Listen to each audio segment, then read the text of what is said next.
तो बच्चों हम सब तैयार हैं अब वर्कशीट नंबर 21 पढ़ने के लिए। ये वर्कशीट 7th क्लास के लिए है। इस वर्कशीट में हम मानव में पाचन के बारे में पढ़ रहे हैं। मानव में पाचन मुंह से शुरू होता है, जिसे हम मुख या मुख गुहिका कहते हैं। यहाँ पर खाना मुंह के अंदर जाता है, ठीक है। आहार शरीर के अंदर लेने की इस क्रिया को अंतर्ग्रहण कहते हैं, ठीक है। अंतर्ग्रहण ये आपको दिखाई दे रहा है। उसके बाद खाना हमारी भोजन नली मतलब ग्रसिका से नीचे की तरफ जाता है। ग्रसिका से खाना अपने आप नीचे नहीं जाता, जबकि ग्रसिका के अंदर जो इसकी भित्ति होती है बेटा, बार बार उसमें संकुचन होता है। एक बार वो सिकुड़ती है, फिर खुलती है, सिकुड़ती है, खुलती है, जिसके कारण इस क्रमाकुंचक गति के कारण ही भोजन नीचे सरकता जाता है अपने आप। अब खाना पहुंचता है अमाशय में। ये आपको दिखाई दे रहा है अमाशय। अमाशय मतलब छोटा सा एक पेट है ना। अमाशय जो है, अमाशय मोटी भित्ति थैली जैसी आपको संरचना दिखाई दे रही है ना। थैली नुमा एक संरचना है जिसकी मोटी भित्ति होती है। अंदर से इसकी जो लाइनिंग है वो बहुत मोटी होती है। यह एक और ग्रसिका से खाद्य प्राप्त करती है और दूसरी ओर उसी खाने को नीचे छोड़ देती है क्षुद्रांत के अंदर। अमाशय का आंतरिक स्त्रावित करता है। अमाशय के अंदर 3 चीज़ों का स्त्रावन होता है बेटा, 3 चीज़ें निकलती हैं।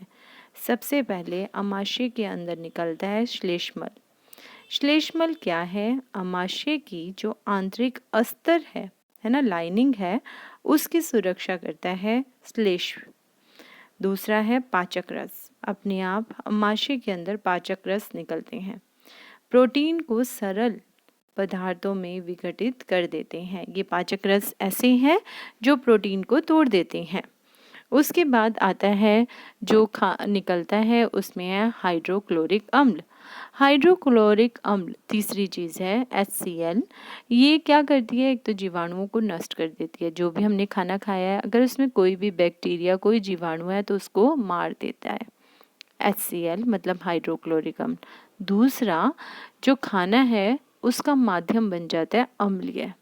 अम्लीय माध्यम होने से जो पाचक रस इसमें निकल रहे हैं वो आराम से क्रिया कर पाते हैं। तो ये भूमिका रही अमाशय की। अब खाना बाहर निकलना शुरू होता है अमाशय से, जैसे कि दिखाया है। यहाँ पर एक यकृत है, एक बहुत बड़ी हमारे शरीर की ग्रंथि है यकृत। यहाँ से कुछ स्रावित होता है, कुछ निकलता है, और एक है यहाँ पे पित्ताशय दिखाई दे रहा है। तो यकृत क्या है? यकृत शरीर की सबसे बड़ी ग्रंथि है। यह पित्त रस निकालती है या स्त्रावित करती है, जो एक थैली में संग्रहित हो जाता है, और इसे कहते हैं, इस थैली को पित्ताशय। तो पित्ताशय पित्तरस छोड़ता है, जो वसा के पाचन में महत्वपूर्ण भूमिका निभाता है। पित्ताशय। अमाशय में क्या हुआ था बेटा? अमाशय में पाचक रस निकले थे और उन्होंने प्रोटीन पर कार्य किया था, जबकि पित्ताशय से जो पित्तरस निकला उसने कार्य किया वसा के ऊपर। अब आती है बात मुख गुहिका। हम पढ़ चुके थे मुख गुहिका में क्या था। हाँ, अब बात आती है खाना कहाँ पहुंचा बेटा? खाना पहुंचा अब, और नीचे जाने से पहले उसमें एक और ग्रंथि जुड़ी, एक बड़ी ग्रंथि है। सबसे बड़ी तो यकृत थी, लेकिन ये भी बड़ी ग्रंथि है। इसका नाम है अग्नाशय, और इंग्लिश में कहते हैं इसको पैनक्रियाज, जो अमाशय के ठीक नीचे स्थित होती है। और इसमें अग्नाशयिक रस निकलते हैं, जो कार्बोहाइड्रेट पे भी कार्य करते हैं और प्रोटीन पे भी कार्य करते हैं, और इनको सरल रूप में परिवर्तित कर देते हैं। तो कार्बोहाइड्रेट पे कार्य किया इन्होंने, उसको सरल शर्करा जैसे कि ग्लूकोज में बदला, और वसा पे कार्य किया, उसे वसा अम्ल एवं ग्लिसरोल में बदला, तथा प्रोटीन पे भी कार्य किया और उसे अमीनो अम्ल में बदला। मतलब तीनों चीज कार्य करती है, तीनों पे, ये कार्बोहाइड्रेट पे, वसा पे और प्रोटीन पर। ठीक। उसके बाद खाना पहुंचता है क्षुद्रांत। क्षुद्रांत एक पतले से पाइप जैसी होती है बेटा, और ये पाइप होता है 7.5 मीटर लंबा। यह यकृत एवं अग्नाशय से स्त्राव प्राप्त करती है। इसकी भित्ति से भी कुछ रस स्त्रावित होते हैं, कुछ रस इसमें से भी निकलते हैं।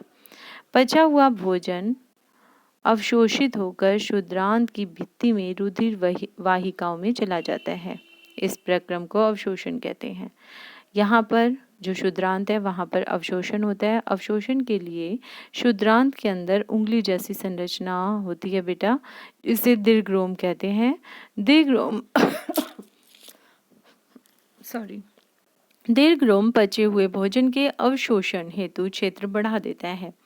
भोजन का वह भाग जिसका पाचन या अवशोषण नहीं होता वो पहुंचता है बृहदांत में। बृहदांत क्या है? बाहर जो मोटा सा पाइप आपको नजर आ रहा है, ये हमारी मोटी आंत है, बड़ी आंत है।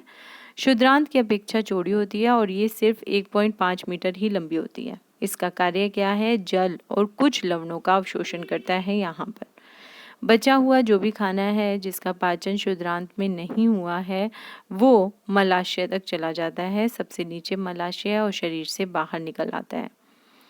अर्ध ठोस मल के रूप में शरीर से बाहर आ जाता है। समय समय पर गुदा द्वारा यह मल बाहर निकाल दिया जाता है। इस प्रक्रिया को बोलते हैं निष्कासन।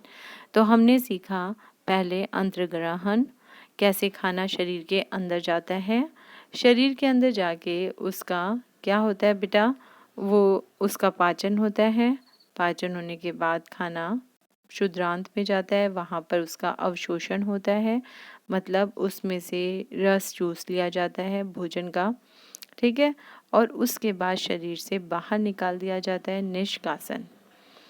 चलिए, यकृत क्या क्या कार्य है? तो यकृत में से पितरस निकलता है जो कि वसा के पाचन में महत्वपूर्ण भूमिका निभाता है। जीवाणु नष्ट करने वाले भाग का नाम बताओ। तो जीवाणु नष्ट करने वाला भाग है आपका आमाशय। आमाशय के अंदर जीवाणु नष्ट होते हैं।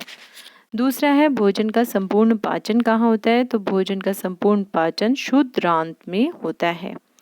दीर्घरोम अथवा रसांकुर किन्हें कहते हैं? तो दीर्घरोम कहाँ पर मिले बेटा हमें? छोटी आंत के अंदर उंगली जैसी संरचना को दीर्घरोम कहते हैं। इनका काम अवशोषण के लिए, क्षेत्रफल को बढ़ाने के लिए का होता है। मानव पाचन तंत्र का एक स्वच्छ नामांकित चित्र बनाना है। तो ये चित्र आप सभी बच्चों को कॉपी में बनाना है। चित्र बनाना आसान है और सभी बच्चे आसानी से इसे बना पाएंगे। ये देखिए, आप चित्र इस तरह से बना सकते हैं।